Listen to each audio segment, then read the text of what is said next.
àsìkò ti tó tí Dádéọlá fẹ́ ṣerun mi ni mo bá gbé sórí àga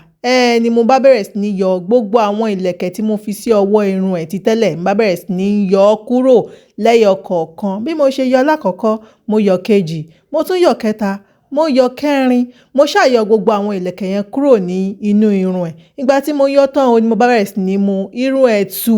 lẹ́sẹẹsẹ abẹ́rẹ́ bí mo ṣe ń tú ni mo bá tú dé ibi ọwọ́ iwájú mo ṣàbẹ̀rẹ̀ sí ní tú lọ títí tí mo fi tú ẹyọ ọkọ̀ tán nítorí pé kò kí ń ṣe àsìkò tí mo fẹ́ fọ̀ ní bá bẹ̀rẹ̀ sí ní fi airbrush bẹ̀rẹ̀ sí ní yọ gbogbo àwọn dọ́ọ̀sì kéékèèké tó so mọ́ irun ẹ̀ lọ́wọ́ iwájú n bá tún bọ́ sí ọwọ́ ẹlẹ́ẹ̀kejì n bá bẹ̀rẹ̀ sí ní tú lọ abẹ́rẹ́ bí irun ẹ̀ ṣe ń dán gan láì tí fi product sí ìgbà tí mo wá bá tú pàtì kan tán n bá bẹ̀rẹ̀ sí ní bá fi ọwọ́ ìyàsọ́tọ̀ọ̀tọ̀ sódà á lè kùnà mo wá bá twist ẹ̀ ni mo bá fi ń wọ̀nyí abẹ́rẹ́ bó ṣe fine mo ṣàtútù pàtì ẹlẹ́ẹ̀kejì náà tán ẹ wo bó ṣe ń dán láì tí fi product kankan sí irun ẹ̀ nítorí pé àwọn product wa tá ti kọ́kọ́ bá fi ṣe irun alákọ̀ọ́kọ́ ó sì wà nínú irun ẹ̀ kò tí ì lọ tán abẹ́rẹ́ bó ṣe ń jẹ́ kí irun ẹ̀ dán ìyẹn ló ń jẹ́ wípé irun ẹ̀ wà moisturize irun báyìí kò ní já kò ní bàjẹ́ nítorí pé àwọn pródọ́tì amúrungùn amúrunjọ̀lọ́ wa òun la máa bá fi ń ṣe irun ẹ̀ ìgbà tí mo wá bá ṣe pàtì ẹlẹ́ẹ̀kẹta tán ni mo wá bá twist ẹ̀ ni mo wá mú òróró amúrungùn wa mo wá ń bá fi sí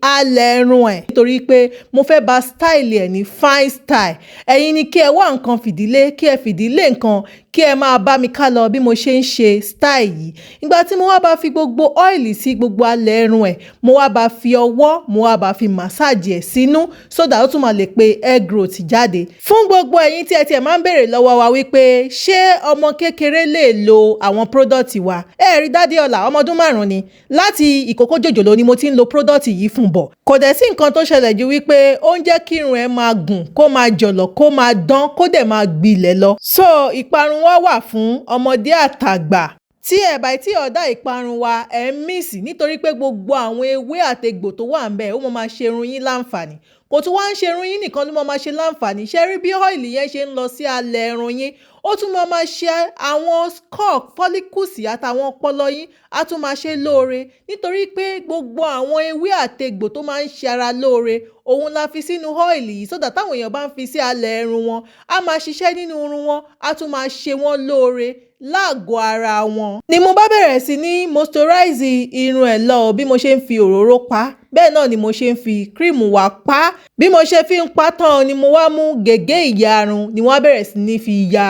àwọn eléyìí tó bá ti ta kókó kéékèèké nínú ẹ̀ bí mo ṣe yà á tán bá mú sísọ́ọ̀sì n bá fi trim gbogbo àwọn ọwọ́ tó jẹ́ wípé wọn ò balance wọn ò jọra wọn mo fi trim ẹ̀ dànù kọ́wọ́ irun ẹ̀ kó ba lè dọ́gba abẹ́rẹ́ bí mo ṣe ń ṣe lọ bẹ́ẹ̀ ni mò ń twist ẹ̀ ìgbà tí mo dẹ̀ twist ẹ̀ tán o ni mo wá bẹ̀rẹ̀ sí ní yà sọ́tọ̀ọ̀tọ̀ padà nítorí wípé mo fẹ́ bá ṣe beautiful style bí mo ṣe sọ lẹ́ẹ̀kan abẹ́rẹ́ irun ẹ̀ bó ṣe full ẹ wo ibi tó gùn dé nítorí natural hair ó máa ń shrink ó máa ń jump lọ sókè tẹ́ bá fà wálẹ̀ á tún jump lọ sókè tẹ́ ẹ bá fi ìtìnà nìkan lẹ máa rí lẹ́ǹtì ẹ̀ dáadáa àmọ́ tó bá shrink ẹ̀ ní dá lẹ́ǹtì ẹ̀ mọ̀ so mo wá bẹ̀rẹ̀ sí ní la irun ẹ̀ látẹ̀yìn mò ń là níwájú kí n bá lè gẹ́ẹ̀tì party style tí mo fẹ́ ṣe ìgbà tí mo là tán mo là sí ọ̀nà 3 ẹyọ kan níwájú 2 lẹ́yìn mo bẹ̀rẹ̀ sí ní fi tẹ́kọ̀ mi mo bẹ̀rẹ̀ sí ní fi yà á kó smooth mo dẹ̀ fi coconut wax gel mi ni mo bá fi blend gbogbo àwọn kéékèèké tí ò tí dàgbà mọ́ra wọn bá fi blend ẹ̀ mọ́ra wọn